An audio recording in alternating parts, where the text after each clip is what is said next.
point that came out is that when we look at associations, and we generally talk association for research, that's what we approach to. But I think we should be looking at a more holistic, much more well-rounded association. Some of the examples that you brought in about speakers coming in, about students getting involved. So I think the note on which I would like to start is that if you're talking of industry relationship becomes important. And two of the dons here of relationships, Jag and VK. How do we actually leverage that relationship? And we all know that relationships take time to mature. It takes time to build relationships, and it takes a lot to maintain them. That's something which is there.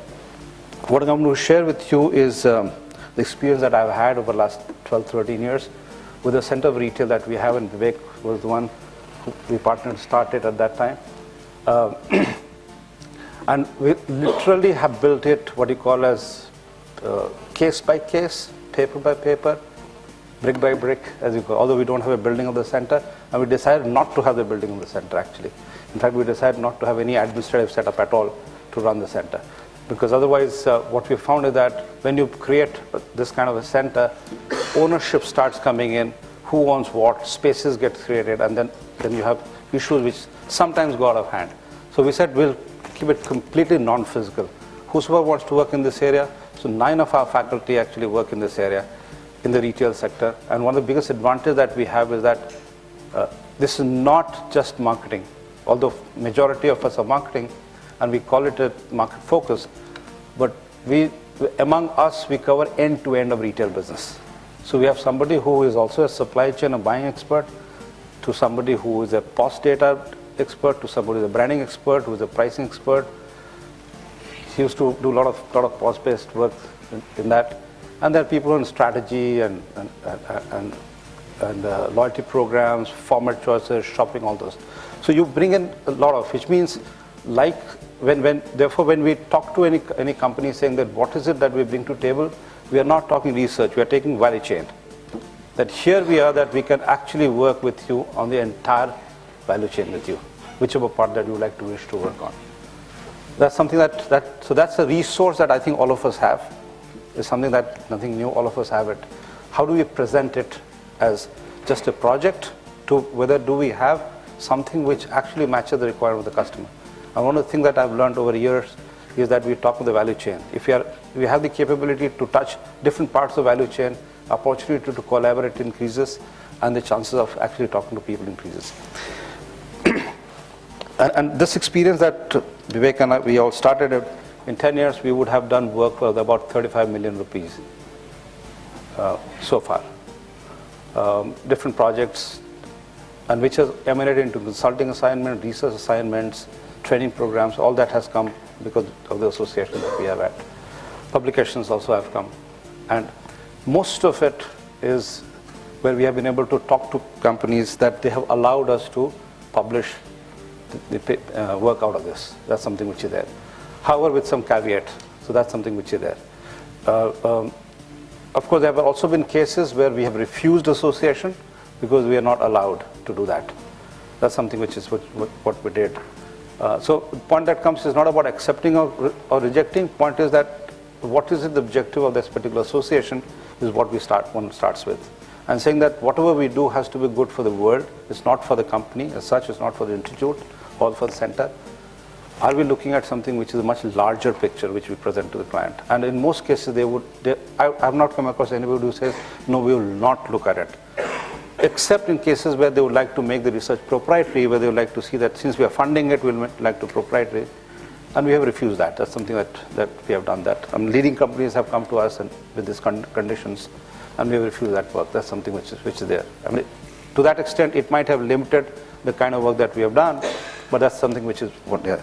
So through the experience, if I've just pull out few things which I learned over it as how relationship has been built, and a few examples. And the example that I'm going to talk about is a new relationship that we're going to start, and Sudarshan is right here.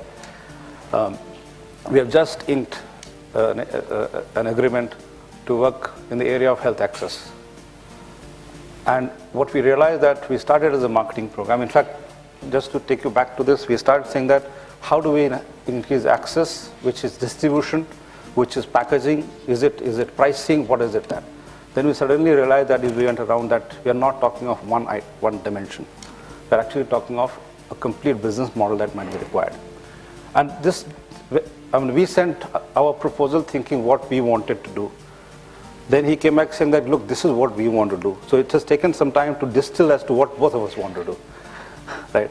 And this is something which is what we will be embarking on a journey on developing business models. Now, the moment you say business models, it is not just marketing, and I think that's what it was, right? That while we call it marketing, which is access is quote unquote a marketing thing, but the solution may not lie in marketing. And therefore the biggest advantage that we have, resource we have, is we have faculty from other disciplines. So instead of looking at a marketing problem, we start looking at a business problem, which is what the industry looks at. That for them, it's not a marketing problem, it's not a finance problem. How do we look at it as a business problem? So, Sudarshan, this is exactly what we are saying, that the problem definition as to why do we want to get associated. So two things that's coming out from this is, one is we are looking at a larger issue, and it's very clear that it's not the benefit of just one firm, it's benefit for everybody, and therefore all of us gain. So that's something which is, and almost all the projects that we have done is getting into that, right? The other project that I'm working on, Suraksha we are working on that, is how brands get adopted by retailers who sell to rural or bottom of pyramid population. And this was something, the way we looked at it is that, let's say for example, India has about 6 million FMCG stores. Out of the 12 million stores that this country has, 50%, about 6 million, more than 50% are actually FMCG stores. And brands from this table of Unilever or P&G or a Dabur, which is a local company, reach to about 5.5 million of them. But out of those 5.5 million, only about 20% are actually accessed directly. 80% is through what you call as wholesalers, which means it's complete indirect distribution. Now, in a situation where you have indirect distribution, you don't even know who are these guys dealing. Forget about SKU level data, you don't have retailer data. As you're saying, it's hugely aggregate data that you have, right? So when we start working on it, and then we start sharing this with the companies, suddenly they realize that this is something which actually worries them also. So now we are getting partners on this, and although we start with FMCG, we're interested in the other FMCG product called SIM cards, phone charge cards. Those companies have shown interest to work with us. Phone companies start showing interest to us that can be associated with you on this. So definition of the problem, which is of a larger interest, suddenly attracts a lot of people. That's something which is one. But what we require, therefore, in order to have this also mutually interesting, the starting point is, I don't think it's corporation. Starting point is the individual. So how do we get a champion, right, in the organization? And in most cases that we have come across, it has been personal relationships that has been built over time. So either colleagues, us as colleagues who know somebody who can do that, we start discussing ideas and what it is. So which means we need a champion here at the institution to take the work. We also need a champion on the other side as an individual. Most of the experiences that we have had, when we start talking individual to individuals, by the time when we start talking institution to institution, by the time you make the institution talk, a lot of time actually passes by. So it starts as an individual to individual thing. And therefore we start with what you call small projects also many times, which might simply be writing cases. At IMA we use cases as our main pedagogy for teaching. So we start with writing cases. We start with getting these people into our classes to interact with students. So slowly, one by one, as I said, brick by brick, step by step, it starts getting built. And then the moment you have this person coming into your classrooms or in your activity, and they see it, and we go there and see, we start realizing the worlds, because we come from two different worlds. We start understanding the worlds of each other. And that's where you start then building bridges. That's something which is good. So essentially it is something which is, how do we build bridges, right? And therefore start, as you rightly said, and others have been also saying, how do you start talking a language which is understood by both? That doesn't mean that we water down all this thing. That doesn't mean that they need to be talking about constructs and phenomena. Like, for example, he would talk about a problem, or the industry people would talk about a problem, we'll talk about a construct or a phenomena to be studied. We would never meet. We would never meet. So the language that we start speaking is something that becomes very, very important. And which is what our experiences have been. That, and you rightly said, when we go and say market share, or when we say placements, we mean something else, they mean something else. So a whole lot of exchange is required. That is to be done.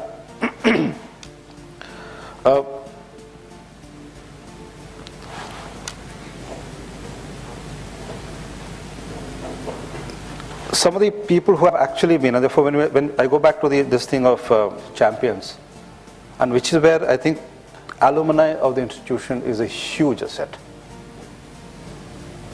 We must all tap alumni for two reasons. Not because they have been alumni, not because they are facing problems, right?